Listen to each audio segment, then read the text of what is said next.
What year did you go? I went into service October 5th, October 6th, 1966. When did you go to Nam? Went to Vietnam. I left October the 3rd, 1967. Arrived October 26th, 1967. So I went over by ship. Yeah, that's what I've heard. And took a while, didn't it? Yeah.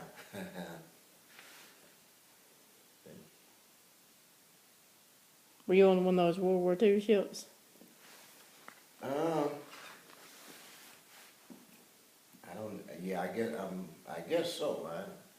I was reading something about it the other day, and I don't know when it actually went in service. 1940 something, I think. Yeah. What kind of ship was it?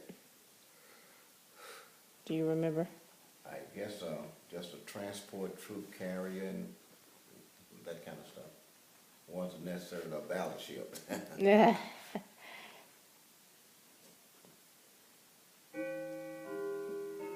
Where did you land in Vietnam? Where did they take you first? Cameron Bay. Was that your home base, or did they try to move you somewhere? No, we convoyed up to Nha Train.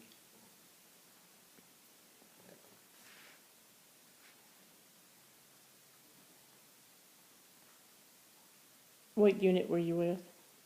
201st, 201 Aviation Company.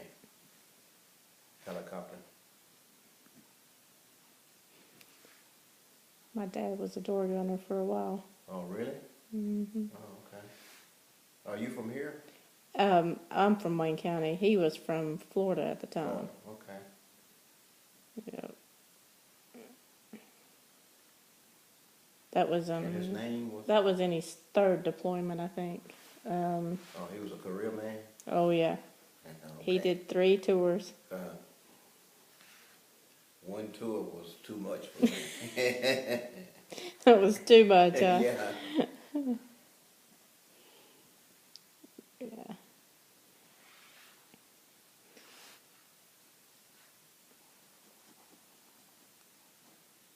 So did you enlisted, right? Or No, I were was you drafted. drafted? I was drafted out of college.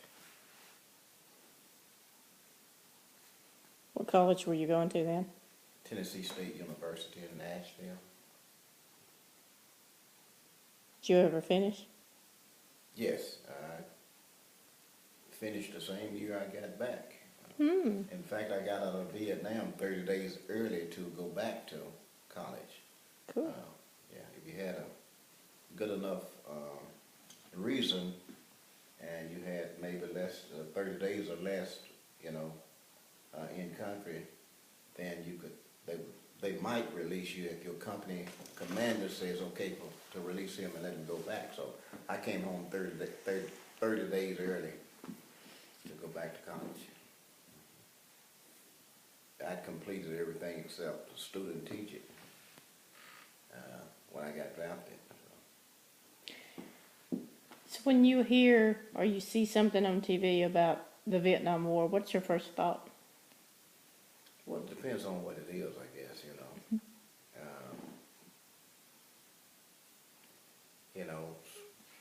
it's kind of a sad feeling when you hear about them going back looking for bodies, those missing in action and all that kind of stuff. So it kind of depends on, what they're talking about.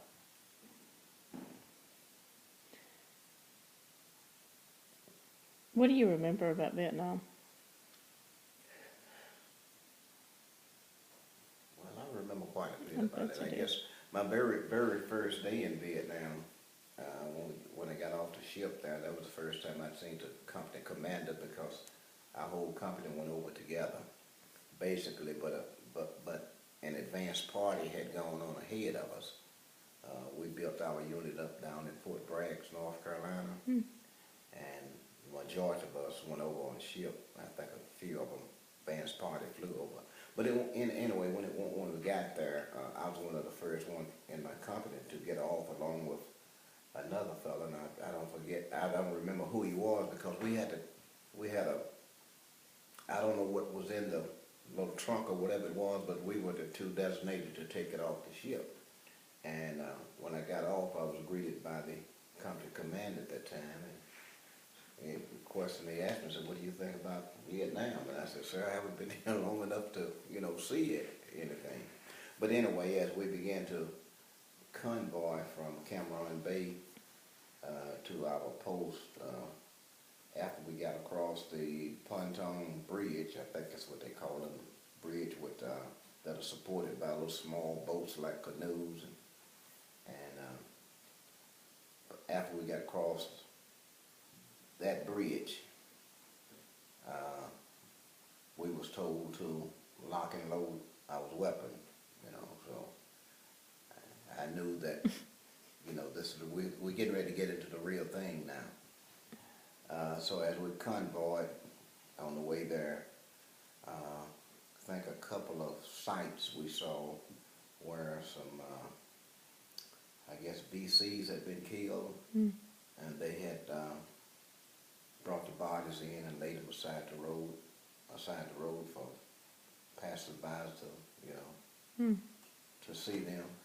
I don't think that was us that had done that, because there were other, I'm going to say, South Vietnamese soldiers standing there, beside them, They had, I guess, made a big kill. It was, I'm going to say 5 or 6 bodies, and, you saw the bodies, and it wasn't a one-shot thing, it's just like they had been shot with an AK-47 and M16, because you just saw bullet holes all, just all over the bodies. Looked like fairly young fellas, and, it was not a good sight, Then I think further on up the road, you saw maybe the same thing again, and that was, sent cold chills down your body, because you're getting ready to get there. You knew you were there then, right? Yeah, war is really going on. Yep. That was the first day, but then after we got into the camp, seems to have been pretty nice and pretty quiet there, I guess, for about a month, I guess, because I don't remember anything unpleasantly happening until about a month later. At this particular time, we didn't even have any bunkers or anything of that nature, built. And then I think somewhere, seemingly right before Thanksgiving, they had an open air theater, and somebody had been, they had someone there to show movies and all that kind of stuff. And I recall sitting out one night, and we was watching. You remember? You're probably not old enough, but they used to have a series on the TV called Combat. Okay, and I remember we sitting out watching Combat that night, and all at once we heard mortar rounds going off, And the first one, it didn't make a big sound. Some of the guys who had been over, not with our company, but from other companies, they knew what was going on, and one guy said, that's outgoing, it just a little, and so we just kept watching the movie, and then all at once we heard this big boom, and he said, "Oh, that's incoming, so move out." So I know, we jumped up, started running, spreading out, going back to the company, because we was right at our company, the barracks and everything. And we started running, then you realize you didn't have anywhere to run to, because there were no bunkers or anything. So, it didn't hit our area there, but it was somewhere close around near the airfield or whatever, because we was right next to Special Forces in the airfield. And I don't know what damage it did. But anyway, after that, the next day, we started filling sandbags, you know, making, making bunkers and things, you know, so that we would have some protection. So I'm going to say that was somewhere around Thanksgiving. Then after that, you know, every 2 or 3 times a week, you know, you got mortar attacks and all that kind of stuff, you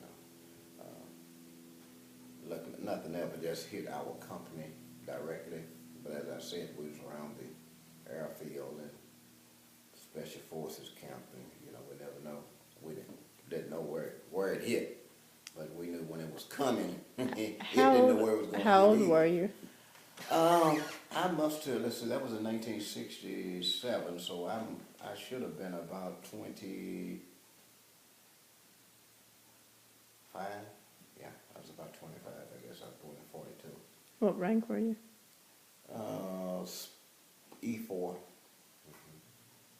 E3, let's see, I got to figure out when I made, probably E4 because I made E4 while I was on the ship on the way to Vietnam. Yeah. So I was E4. That was the highest rank I had. You didn't stay in longer to get anything, did you? You didn't stay in any longer to get anything else, did you? No. You know, the Army, and you probably know, works, I don't know, kind of different with promotion and things than just on a regular job. I was told once by the first sergeant that, you know, I deserved another rank, and he could promote me to E5 or whatever, but it meant that I was going to have to, there was no slot there for another E5. I was going to have to leave the company, and, you know, I said, well, look, I'm not planning on making this my career. I'm fine, you know, where I am. He said, well, have you wanted? You know, I said, no. I said, I'm going to be going home in a few more months anyway, hopefully, you know. So, yeah. Do you have any regrets about your time in Vietnam? Well, as far as going, Just any of it. I guess no. I wouldn't say I have any regrets, but you know, I often wondered and have feelings about some of the other guys that were not as blessed as I was. You know, I was blessed to be with a good company, around a lot of good men, people who cared for each other. I didn't have to be out there in the rice paddies, you know, chasing the enemies. I was at my company all the time. Half the time I was behind a desk, you know, because I was in supply, had my own supply room.